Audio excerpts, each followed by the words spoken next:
Para este caso nos vamos hasta la fecha 10 de diciembre del año 2012 en una localidad llamada Barranquitas en Puerto Rico.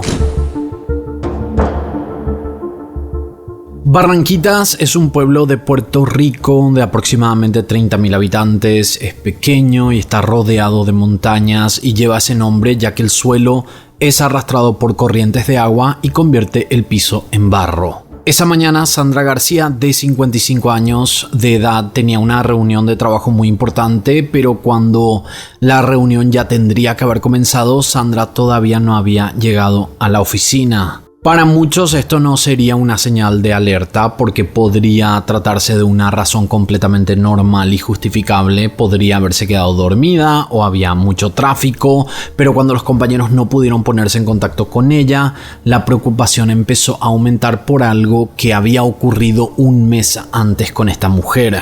A inicios de noviembre de 2012, Sandra había faltado al trabajo, al igual que en diciembre, lo que recién habíamos comentado. Los compañeros no podían ponerse en contacto con ella, pero al ser la primera vez que la veían fallando en su puesto de trabajo, no se preocuparon demasiado. Los compañeros después se enterarían que Sandra había sido víctima de un hecho bastante misterioso. Sandra estaba manejando su vehículo cuando de repente se vio envuelta en un choque que la dejó en un estado muy delicado. Tuvo fracturas en múltiples huesos y también en la clavícula. La verdad era que Sandra se salvó de suerte de este accidente, porque al ver cómo quedó el vehículo uno se da cuenta de la gravedad de lo que había ocurrido. Ahora, lo extraño de este choque tenía que ver con lo que los testigos reportaron. Una persona había mencionado haber visto que las luces de stop de ese vehículo en la parte trasera se activaron intermitentemente, pero el vehículo nunca frenó. O sea, ¿qué quiere decir? Que la persona que estaba manejando, en este caso Sandra, trató de frenar el vehículo, las luces se activaron, pero el vehículo jamás frenó. Esto llevó a que se haga una investigación para saber si es que se trataría de un desperfecto mecánico, y cuando los peritos analizaron los frenos, se encontraron con que las líneas de frenos habían sido cortadas y esto confirmaba que había sido un intento de asesinato. Cuando Sandra faltó esa mañana del 10 de diciembre de 2012, lo primero que los compañeros pensaron fue en ese choque de un mes antes. Cuando trataron de llamarla, ella no respondía, entonces los compañeros, sabiendo lo que había pasado un mes antes, se comunicaron con las autoridades prácticamente al momento, temiendo que podría tratarse de algo parecido o peor aún, una situación mucho más grave en la cual Sandra podría haber sido víctima de la persona que cortó los frenos en esa ocasión. Al momento que los compañeros llamaron a la policía, otra llamada más reportando la desaparición de Sandra también había llegado a la estación policial. Esta segunda llamada era de Jonathan, el hijo de Sandra, y él había reportado no poder ponerse en contacto con su madre también porque había pensado en lo que había ocurrido un mes antes. O sea, tenía el miedo, al igual que los compañeros, que algo más grave le podría haber pasado a Sandra. Durante toda la mañana todos estuvieron buscando a Sandra. El hijo llamó a parientes y amigos, los compañeros también trataron de ubicarla, la policía también estaba investigando la desaparición, pero Sandra no estaba en ninguna parte. Unas horas después de esto, la policía recibió otro llamado. Y eran unos obreros que estaban camino al trabajo sobre la ruta 717 del barrio Cuyón de Coamo, y ahí ellos encontraron en medio del camino el cuerpo sin vida de una mujer. Con esta investigación en curso de la desaparición de Sandra, los oficiales obviamente querían descartar que esta mujer no fuera ella. Los oficiales fueron hasta el lugar, efectivamente había un cuerpo de una mujer ahí. Para ese momento se hablaba de un cuerpo encontrado en los medios de comunicación, pero todavía no se sabía si era Sandra o no. Todos esperaban que no fuera ella, obviamente, pero poco después, tras varios análisis y el reconocimiento del cuerpo, se confirmó que se trataba de Sandra García. La autopsia había determinado que a Sandra la trataron de quemar. Ella tenía quemaduras que cubrían el 90% del cuerpo desde la cintura hasta los pies, mientras que en la parte superior la habían quemado en un 25% aproximadamente. En la escena del crimen además encontraron un cuchillo de cocina, una navaja de barbero y prendas ensangrentadas. Aunque todavía no había sospechosos, ya se manejaba la primera hipótesis más coherente, que tenía que ver con que el que le hizo esto a Sandra trató de quemarla para perjudicar la investigación, para quemar las evidencias, para deshacerse de cualquier prueba que podría vincularlo. Las autoridades tenían un caso sensible. En parte, muchos creían que la muerte de Sandra podría haberse evitado si es que la primera investigación llegaba a algo. Si es que las autoridades encontraban al culpable del accidente del auto, de haber cortado los frenos de Sandra, probablemente ella hoy estaría con vida, y esto es lo que la mayoría creía a esta altura. Y la verdad era que indirectamente la policía tenía cierta responsabilidad con este asesinato, lo que hacía que sea un caso demasiado sensible. Para entender mejor esta historia tenemos que hablar de ella. Sandra García tenía un buen corazón. En los 90 ella había adoptado a sus 2 hijos cuando el varón tenía 4 años y la nena tenía 2 años de edad. Ella les daba toda su atención y trataba de darles la mejor vida posible. Al mismo tiempo, Sandra era una mujer con carácter, muy correcta y a veces demasiado exigente. Esto hacía que la lista de sospechosos fuera bastante larga. Cualquiera que podría haber estado en contra de la personalidad de Sandra podría haber cometido el crimen. En casos como este, cuando no hay sospechosos claros y se basa en el carácter de la víctima, todos parecen culpables. Podría haber sido alguien del trabajo, por ejemplo, que se peleó con ella. Podría haber sido alguien que perdió su trabajo cuando Sandra lo reportó. También se hablaba de exparejas y personas que podrían haber estado involucradas sentimentalmente con ella, o por qué no algún vecino que pudo haber tenido una relación turbulenta con esta mujer. Hablemos de una de las evidencias más extrañas de este caso. Según lo que yo leí, el tema de cortar los frenos de un auto es algo que suele pasar en películas, pero casi nunca ocurre en la vida real o tiene un resultado deseado por el perpetrador en la vida real. Y esto por varias razones. Primero, para cortar un freno, la persona tiene que poder levantar el vehículo para poder realizarlo, lo que quiere decir que el que hizo esto sabía mucho sobre mecánica o había contratado a alguien que se manejaba en ese rubro. Segundo, en la mayoría de los casos de frenos cortados, la persona se da cuenta casi al instante, porque normalmente hay que usar el freno en varios momentos antes de meterse a una calle donde se pueda avanzar a mayor velocidad, lo que hace que sea improbable que este método funcione. Por último, la persona tiene que tener acceso al vehículo y tener el tiempo suficiente para realizar esto. Todos estos detalles se tenían que tomar en cuenta para poder encontrar al verdadero culpable. Antes de seguir con este caso, si te gustan las investigaciones que hacemos en este canal y querés ver más videos parecidos, dale un like a este video, suscríbete al canal y apreta la campanita para que te notifique de los nuevos casos que se vienen. Además, ya puedes ser parte del sector privado de este canal apretando el botón unirse desde tu computadora, o si estás desde el teléfono, con el enlace en la descripción. Siendo miembro podrás ver los videos antes y sin comerciales, usar los emojis exclusivos y obtener la insignia de batería que se carga con los meses. Además de que es una manera de poder apoyarnos por solo $0.99 al mes en la mayoría de los países. Ahora sí, continuamos con este caso.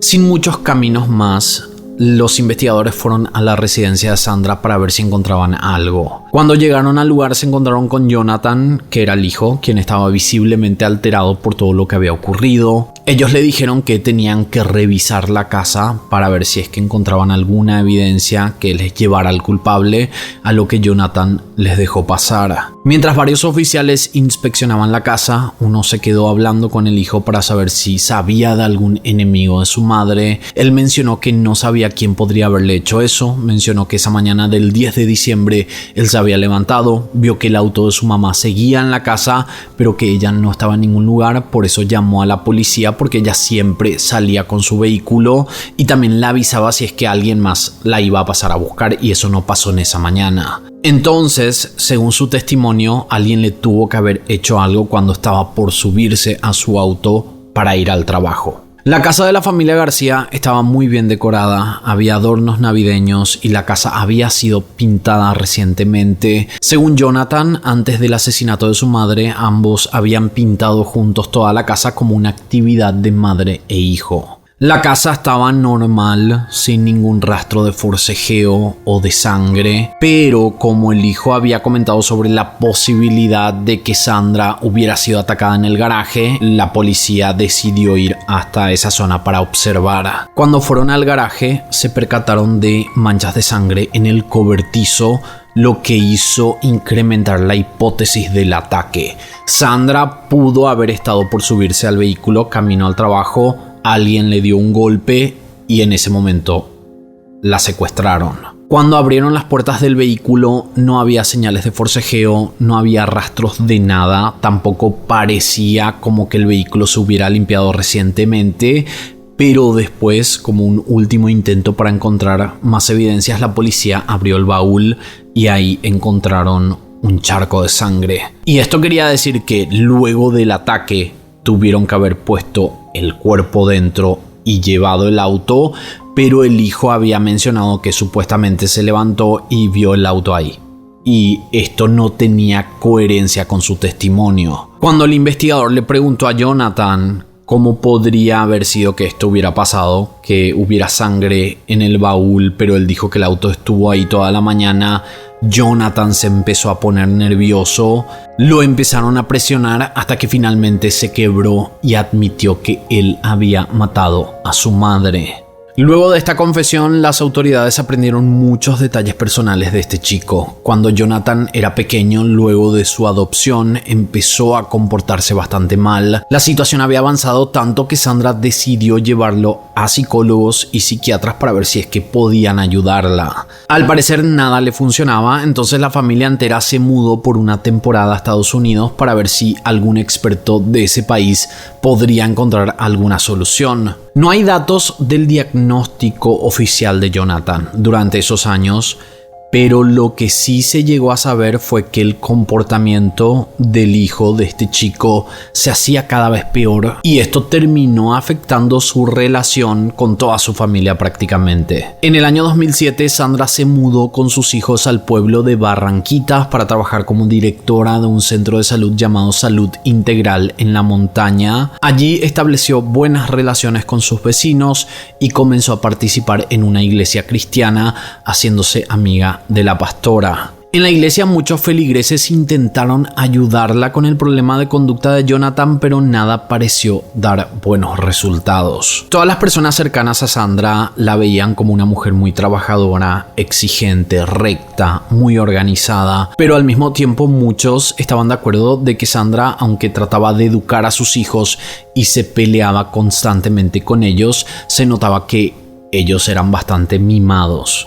O sea que Sandra les daba mucho dinero, les daba lo que querían prácticamente, y más todavía a Jonathan, al hijo adoptado varón. Cuando Jonathan empezó a crecer, se había hecho adolescente, se seguían escuchando las peleas, pero el comportamiento de Jonathan había mejorado, no era como cuando era chico. Entonces, muchos de los vecinos escuchaban que la madre estaba frustrada con su hijo. Jonathan le solía responder de mala manera, pero dentro de todo era un comportamiento normal de un chico adolescente, así que nadie se esperaría que él pudiera cometer un asesinato y mucho menos en contra de su madre. Además, Jonathan con el tiempo empezó a demostrarse más amoroso con su madre en público. Él le daba besos, la abrazaba todo el tiempo, lo que hacía que esta situación fuera más extraña porque en todos los primeros días de investigación nadie había mencionado al hijo porque dentro de todo parecía todo normal. Y digo de nuevo, entre paréntesis, cuando él era muy chico, era muy agresivo, pero cuando empezó a crecer es como que empezó a mejorar su comportamiento. Por eso cuando se inició la investigación nadie lo había apuntado, porque no parecía ser capaz de asesinar a su propia madre. Ya con esta confesión solo faltaba saber la motivación que llevó a Jonathan a matar a su propia madre. Las autoridades mencionaron que luego de llevarlo a la comisaría para continuar con el interrogatorio, la personalidad de Jonathan cambió completamente. Estaba más frío y sin mostrar algún tipo de arrepentimiento. Cuando le preguntaron el por qué había matado a su madre, Jonathan dijo que estaba cansado de ella. Según su testimonio, en los últimos meses su madre se había puesto más exigente y estricta con él hasta el punto de haberle sacado el teléfono. Él había mencionado que le estaba yendo mal en sus estudios, había renunciado a su trabajo y que una noche, por volver tarde, la madre le había quitado el teléfono. Las constantes peleas y también las limitaciones que él tenía y que la madre exigía terminaron por hartarlo, entonces empezó a planear el asesinato. Pero acá no acababa todo en esta confesión. Él también había dicho que un amigo suyo lo había ayudado. Este chico se llama Josué Guzmán, el cual también fue arrestado luego de esta confesión. Luego de la investigación se encontraron más detalles. Jonathan García Rodríguez junto a su amigo y compañero de escuela Josué Guzmán Morales aprovecharon que Sandra dormía y empezaron a asfixiarla con una almohada empapada en gasolina. Al parecer no lograron asesinarla en ese momento, entonces cambiaron la estrategia, agarraron un cuchillo y la empezaron a apuñalar. Agarraron una sábana para envolver el cuerpo y la ataron con cables eléctricos a una tabla de planchar como si fuera una camilla. Con la ayuda de la puerta de un mueble la introdujeron en el baúl del auto. En ese momento fue cuando sangre había quedado en el baúl del vehículo cuando ellos transportaron el cuerpo, y de ahí se fueron manejando, la llevaron a este sector descampado en el barrio Cuyón en Coamo, la dejaron, decidieron quemar el cuerpo intentando eliminar evidencias, y esto además aseguraba que el crimen había ocurrido una noche antes, no en esa mañana cuando supuestamente ella estaba camino al trabajo. Sandra ya había muerto un día antes. En todo momento, según la policía, Jonathan culpó a su madre de los fracasos de su vida y, como mencionamos, no mostró arrepentimiento. Es más, parecía como que Jonathan sentía que la madre se merecía eso por lo que le había hecho. Obviamente se descubrió que él había alterado los frenos del vehículo un mes antes, lo que hacía que este caso fuera aún peor por la premeditación. La hermana de Jonathan, Solmari García Rodríguez, que era la otra hija adoptada, ella no quiso dar declaraciones sobre el hecho, se aseguró que ella no estaba involucrada de ninguna manera, y además unos meses antes del asesinato, el novio de Solmari contó que ella había recibido un mensaje amenazante por parte de su hermano que decía: tú sabes de lo que yo soy capaz. Ella, muy asustada, se había ido con su madre, le mostró el mensaje, pero la madre le dijo que no se preocupara, que ella era una mujer religiosa, que confiaba en Dios, que Dios la protegía y que no creía que su hijo le iba a hacer nada. Hablemos del amigo que fue el cómplice de este crimen. Las autoridades habían mencionado que él tampoco demostró remordimiento, pero después cambió su tono a supuestamente sentirse arrepentido y que supuestamente Jonathan fue el que le obligó a hacer el asesinato o ayudarlo a cometer este asesinato. Pero los oficiales después sacaron a la luz un comentario bastante perturbador que Josué mencionó durante su interrogatorio. Él dijo: yo estaba tranquilo porque me imaginé que estaba jugando GTA. Y acá surgió de nuevo este famoso debate que ya lo hablamos en tantas ocasiones en otros videos sobre si los juegos violentos son los que llevan a los adolescentes a cometer crímenes. Y ustedes ya saben lo que pienso de esto, pueden ver mis otros videos sobre este tipo de casos donde me explayo un poco mejor sobre esta situación. Jonathan y Josué fueron imputados por asesinato en primer grado, tenencia de arma y destrucción de evidencias. A Jonathan además le sumaron el cargo de brindar información falsa a las autoridades por las mentiras que él contó en la mañana de la desaparición. Lo que sabemos de ellos dos es que ambos fueron encontrados culpables y llevados a prisión, pero por alguna extraña razón no encontramos en ningún lugar las penas que ellos recibieron por estos crímenes. No sabemos por qué es esto, por qué no pudimos encontrar las condenas o por qué los medios no colocaron las condenas de estos chicos que ya eran mayores de edad. Lo único que sabemos es que Jonathan, luego de entrar a prisión, tuvo problemas con sus compañeros de celda y lo tuvieron que mantener aislado. Así que si uno de ustedes conoce este caso, son de Puerto Rico, conocen las condenas que dieron a estos chicos, esperamos sus comentarios aquí abajo porque aunque buscamos muchísimo, no encontramos esa información.